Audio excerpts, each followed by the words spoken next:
করে জবান তুলে করি আল্লাহুম্মা বারিক লানা ফি রজব শাবান ওয়া বাল্লিগনা রমাদান। আল্লাহর হাবিব সাল্লাল্লাহু আলাইহি ওয়াসাল্লাম বলতেন, আল্লাহুম্মা বারিক লানা ফি রজব শাবান, আল্লাহ আমাকে রজব এবং শাবান মাসে বরকত দান করো, ওয়া বাল্লিগনা রমাদান, এবং আমার হায়াতটা তুমি রমজান পর্যন্ত বৃদ্ধি করে দাও। আল্লাহর হাবিব সাল্লাল্লাহু আলাইহি ওয়াসাল্লামের সাহাবায়ে কিরামের আদর্শ এমন ছিল, আল্লাহর নবী সাল্লাল্লাহু আলাইহি ওয়াসাল্লামের সাহাবায়ে কিরাম শাবান মাসে এমন ভাবে আমল করেছে, যখন শাবান মাসে পৌঁছেছে আল্লাহর রাসূল সাল্লাল্লাহু আলাইহি ওয়াসাল্লামের কথাগুলো সাহাবায়ে কিরাম রাদিয়াল্লাহু তাআলা এমন ভাবে আমল করেছে। সাহাবায়ে কিরাম যখন শাবান মাসে পৌঁছাইতেন তখন বেশি বেশি করে কোরআন তেলাওয়াত শুরু করে দিতেন, বেশি বেশি নফল নামাজ শুরু করে দিতেন, বেশি বেশি রোজা শুরু করে দিতেন, বেশি বেশি নেকির কাজগুলো শুরু করে দিতেন। সাহাবায়ে কিরাম রাদিয়াল্লাহু তাআলা আনহুর আদর্শ এমন ছিল, যখন নিজের কাজ কাম করতেন এই মাসে বেশি কাজ করে রমজানের জন্য একটু হালকা হয়ে থাকতেন।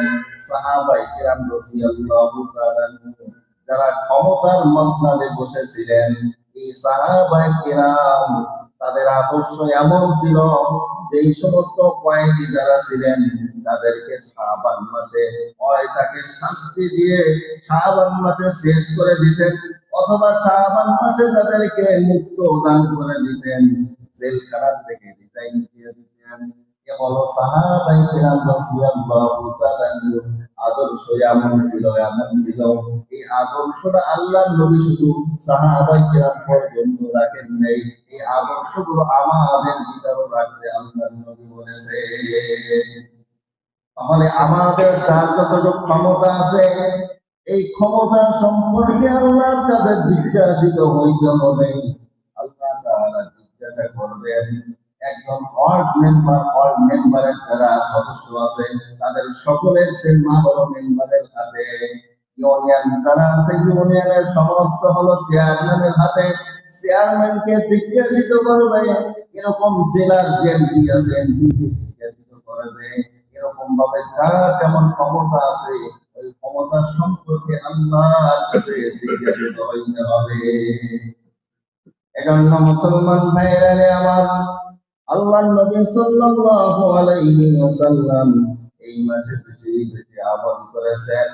আল্লাহর নবী সাল্লাল্লাহু আলাইহি ওয়াসাল্লাম রমজান মাসে রোজার পরে আল্লাহর নবী যত রোজা রেখেছেন সমস্ত রোজা থেকে বেশি রোজা রেখেছেন শাবান মাসে। আল্লাহর নবী সাল্লাল্লাহু আলাইহি ওয়াসাল্লাম এই শাবান মাসের পুরো মাসটাই রোজায় অধিকাংশ দিন আল্লাহর নবী রোজা রেখেছেন। আর সাহাবায়ে কিরামদেরকে বলেছেন, ও সাহাবায়ে কিরাম তোমরাও এই মাসে বেশি বেশি করে রোজা রাখবে। আল্লাহর নবী বেশি বেশি নামাজ আদায় করতেন, সাহাবায়ে কিরামও বেশি বেশি করে নামাজ আদায় করতেন। আল্লাহর নবী সাল্লাল্লাহু আলাইহি ওয়াসাল্লাম বেশি বেশি করে তাসবিহ তাহলিল জিকির করতেন, সাহাবায়ে কিরামও বেশি বেশি জিকির আজকার করতেন। আল্লাহর নবী সাল্লাল্লাহু আলাইহি ওয়াসাল্লামের এক সাহাবী হযরত উসামা ইবনে যায়েদ রাদিয়াল্লাহু তাআলা, এই উসামা ইবনে যায়েদ রাদিয়াল্লাহু তাআলা আল্লাহর নবী সাল্লাল্লাহু আলাইহি ওয়াসাল্লামকে প্রশ্ন করলেন, জিজ্ঞাসা করলেন, ইয়া রাসূলুল্লাহ, ইয়া হাবিবাল্লাহ, আপনি শাবান মাসে কেন এত রোজা রাখেন, কেন এত নামাজ আদায় করেন? তখন আল্লাহর নবী সাল্লাল্লাহু আলাইহি ওয়াসাল্লাম হযরত উসামা ইবনে যায়েদ রাদিয়াল্লাহু তাআলা বলেন, ও উসামা, তুমি ভালো করে শুনে রাখো, আল্লাহ তাআলা আমি এই মাসে কেন বেশি বেশি রোজা রাখি, কেন বেশি বেশি নেক আমল করি, তুমি ভালো করে শুনে রাখো। কারণ আল্লাহ তাআলার কাছে বিগত 1 বছরের যত আমল আছে, এই আমলগুলো আল্লাহর কাছে পেশ করা হয়। কি বলেন? বিগত 1 বছরের যত আমল আছে, এই আমলগুলো আল্লাহর কাছে পৌঁছানো হয়। এজন্য আমার আপনার নবী, আল্লাহর নবী বলেন যে এই মাসে আমি এই জন্য বেশি আমল করি, কারণ এই মাসে আল্লাহর কাছে সমস্ত আমলগুলো আল্লাহর কাছে পৌঁছানো হয়। এবং তার ভাগ্যে কি আছে না আছে, এই মাসে আল্লাহর কাছে পৌঁছানো হয়, আল্লাহর কাছে পাঠানো হয়।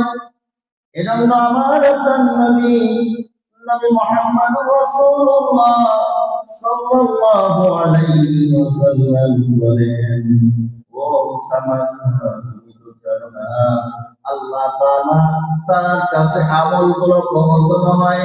আমি এই জন্য দিনের বেলা রোজা রাখি, রাতের বেলা নামাজ আদায় করি, কারণ আমার আমল নামাটা যেই সময় যাবে ওই সময় হয়তো আমি রোজা অবস্থায় থাকবো, না হয় আমি নামাজ অবস্থায়, রাতের নামাজ অবস্থায় থাকবো।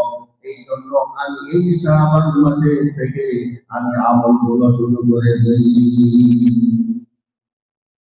মুসলমান ভাইরা আমার, তাহলে আমাদেরকে আমল করা দরকার আছে কিনা বলে?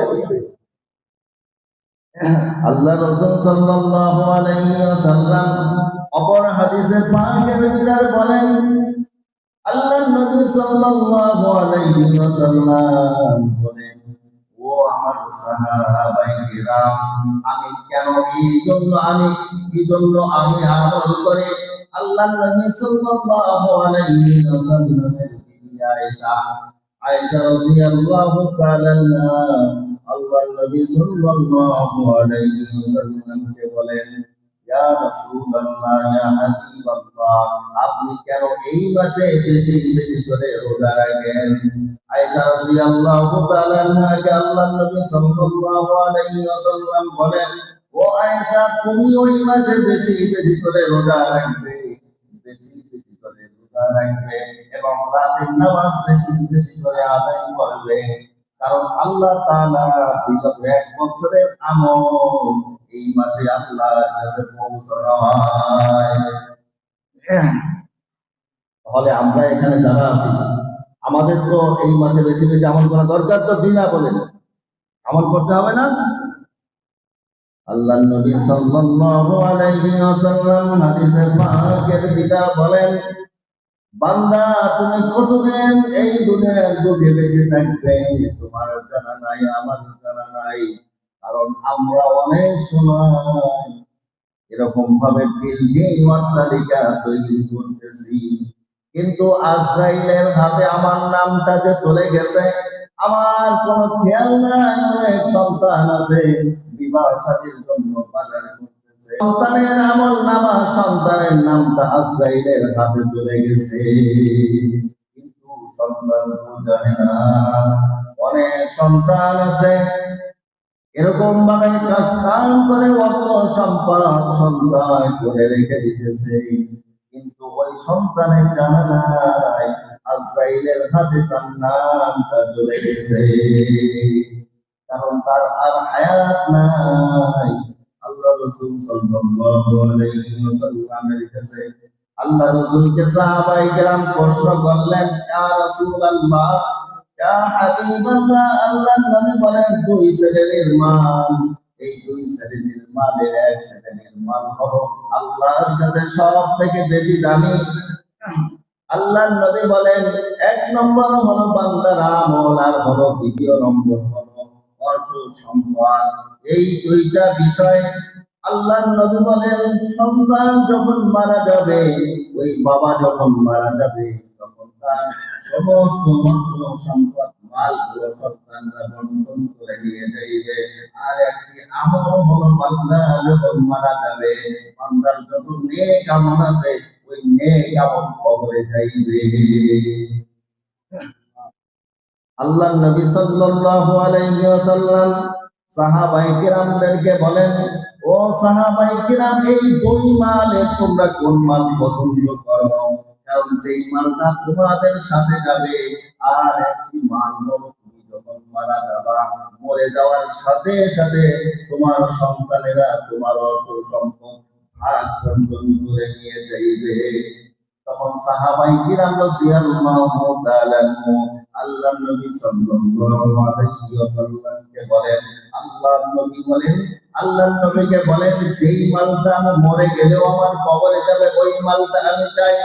তখন আল্লাহর নবী সাল্লাল্লাহু আলাইহি ওয়াসাল্লাম হাদিস শুনাইলেন, ইবতানি মুহাম্মাদান ফাবলা বাউসিন। আল্লাহর হাবিব সাল্লাল্লাহু আলাইহি ওয়াসাল্লাম বলেন, পাঁচটি আমল তোমরা বেশি বেশি করে করবে।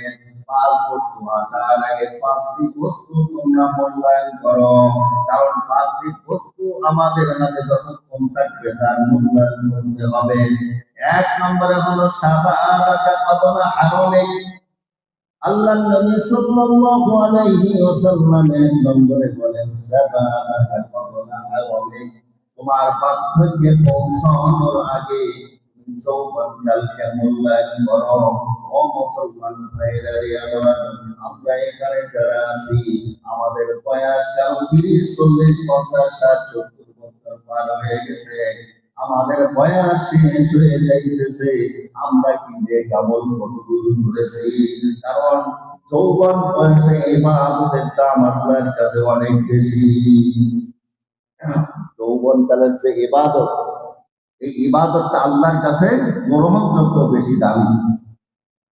কারণ যখন যৌবন থাকে, যৌবনের একটা শক্তি, শরীরে অনেক শক্তি থাকে, কাউকে ঘুষি মারা যায়, কাকে মার দেওয়া যায়, আঘাত করা যায়, শরীরে জোরে গায়ে জোরে অনেক কিছু করা যায়। যখন আমার আপনার বয়স যখন শেষ হয়ে যাইবে, তখন ইচ্ছা করলেও আমি কাউকে ঘুষি মারতে পারবো না, ইচ্ছা করলেও আমি গুনার কাজ করতে পারবো না, কারণ গুনার কাজ করার ব্যাটারি যত নষ্ট হয়ে গিয়েছে, ডাউন হয়ে গিয়েছে, আর গুনাহ করা যাবে না।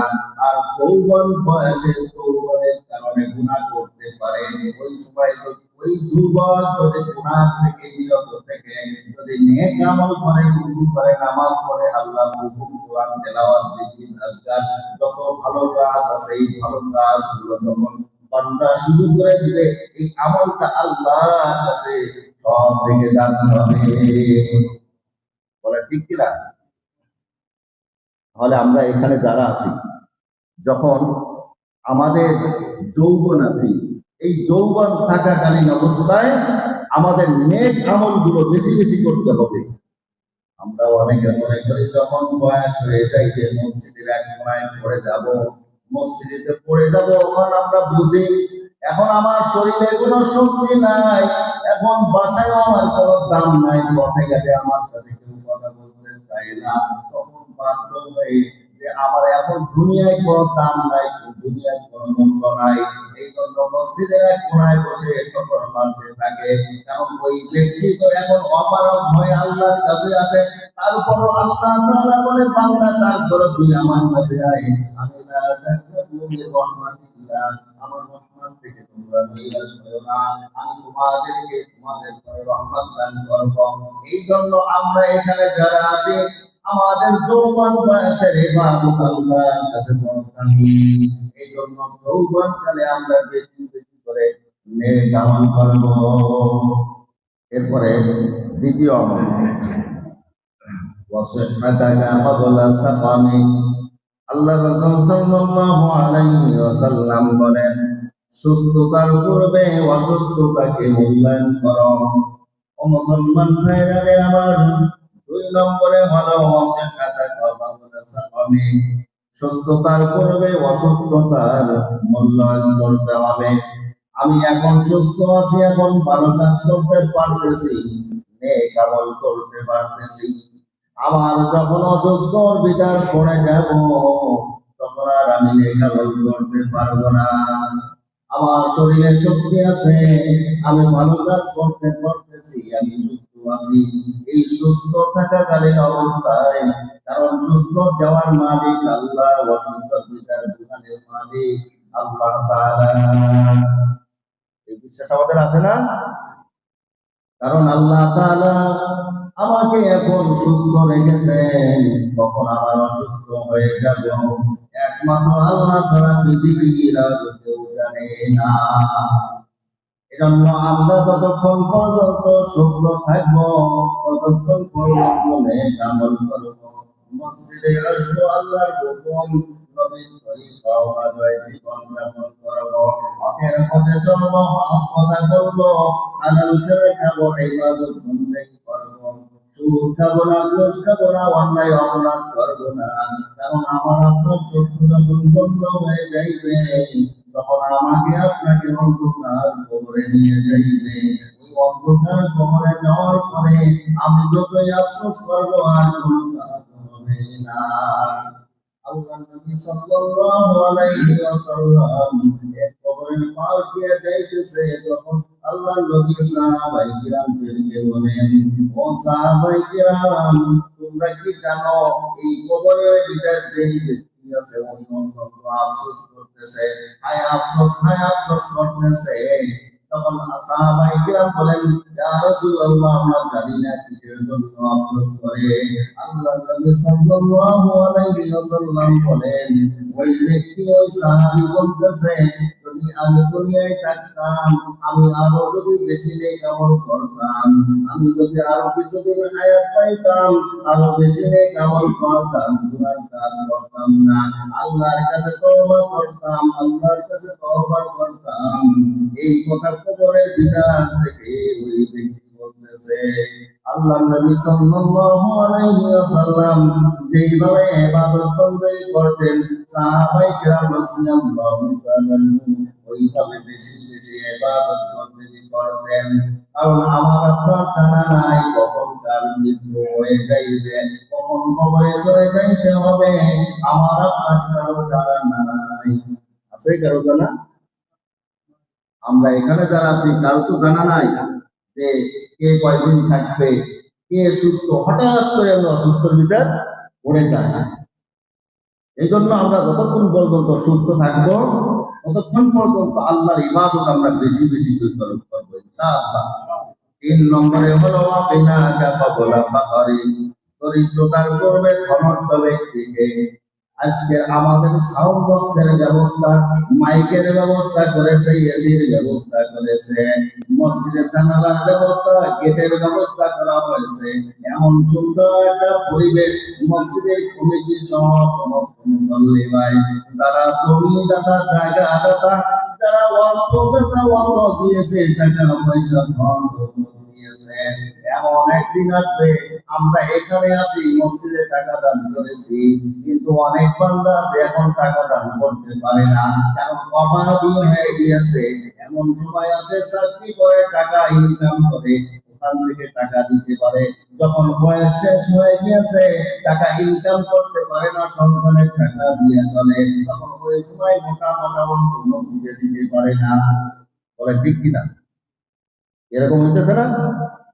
এই জন্য আল্লাহ রাসূল সাল্লাল্লাহু আলাইহি ওয়াসাল্লাম বলেছেন, দরিদ্রতার পূর্বে ধনত্বকে প্রাধান্য দিতে মনে বলেছে, গনিমত মনে করতে বলেছে।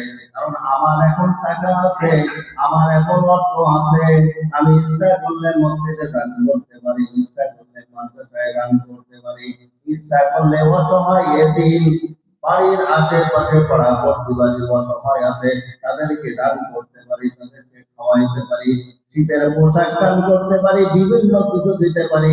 যখন আমার আপনার হাতে টাকা থাকবে না, যখন গরিব হয়ে যাব, দরিদ্র হয়ে যাইব, তখন আফসোস করলেও কোনো লাভ হবে না, আফসোস করলেও কোনো কাজ হবে না। বলে ঠিক কিনা? 4 নম্বরে আল্লাহ রাসূল সাল্লাল্লাহু আলাইহি ওয়াসাল্লাম বলেছেন, ব্যস্ততার পূর্বে অবসরকে। আমরা এখানে যারা আছি, যারা ব্যবসা বাণিজ্য করি, অনেকে 2000 টাকা নিয়ে নামে ব্যবসা করার জন্য, এরপরে 2000 থেকে 2 লাখ টাকা হয়ে যায়, এরপরে 2 কোটি টাকা হয়ে যায়। তখন সর্বপ্রথম ছোট্ট একটা দোকান নিয়ে বসে, পরে ছোট একটা দোকান থাকে না বিশাল এক দোকান হয়ে যায়, এরপরে বিশাল এক দোকান থাকে না বিশাল একটা শোরুমের মালিক হয়ে যায়। এভাবে আস্তে আস্তে 5টা 10টা 20টা 50টা দোকানের মালিক হয়ে যায়। তারপরে ইচ্ছা করলেও ওইভাবে প্রথম ছোট দোকানে যেভাবে নিগমন করতে পেরেছে, তখন বিশাল বিশাল বড় দোকান হয়ে গেলে তখন ওইভাবে আমল করা সম্ভব হয় না। কারণ এই টাকার হিসাব ওখানে মাইল হয়েছে, এখানে মাল আছে, ওখানে যাইতেছে, ওখানে ব্যবসা হইতেছে, ওখানে মাল আনতেছে। এরকম ভাবে এক একটা চিন্তার ভিতর বান্দা পড়ে যায়। বলে ঠিক কিনা? তাহলে আমাদের কি করতে হবে? আমরা যখন ছোট আছি, ছোট ব্যবসা আমরা অল্প কিছু করতেছি, এই সময় বেশি বেশি করে নেক আমল করে সামনে আমাদের অগ্রসর হয়ে যাইতে হবে। 5 নম্বরে ওয়াহায়াতাকা ক্বাবলা মাউতি। আল্লাহ রাসূল সাল্লাল্লাহু আলাইহি ওয়াসাল্লাম বলেন, মৃত্যুর পূর্বে জীবনকে, কারণ আমার আপনার যখন মৃত্যু হয়ে যাইবে তখন আফসোস করে আর কোনো লাভ হবে না। কারণ আমি এখন দুনিয়া আছি, আমি নেক আমল করতে পারবো, ভালো কাজ করতে পারবো, আমার যখন মৃত্যু হয়ে যাইবে তখন আফসোস করে কোনো লাভ হবে না, লাভ হবে না। আমি যেই নেক আমল করবো, আমার ওই নেক আমল গুলো কবরে যাইবে। এই নেক আমল ছাড়া আমার যত এই 10 তলা বিল্ডিং দেখেন, 10টা দোকানের মালিক দেখেন, 10 টানি 20 টানি 100 টানির মালিক দেখেন, আমার এই অর্থ সম্পদে কোনো কাজে আসবে না। আসবে? কারণ আমার কবরে যাবে নেক আমল। এই জন্য আল্লাহ রাসূল সাল্লাল্লাহু আলাইহি ওয়াসাল্লাম এই শাবান মাসে বেশি বেশি নেক আমল করেছে। কারণ এই শাবান মাসে যদি রোজা রাখা হয়, আল্লাহ রাসূল সাল্লাল্লাহু আলাইহি ওয়াসাল্লাম বলেন, বান্দা একটা জিনিস ধরে ভুল করে পায় না, এই জন্য আগের থেকে প্রস্তুতি গ্রহণ করতে হয়। এই জন্য আমাদের সামনে বরকতের মাস, সওয়াব অর্জন করার মাস, নেকি অর্জন করার মাস আসতেছে। এই জন্য আমাদের আগে থাকতে একটু প্রস্তুতি গ্রহণ করা।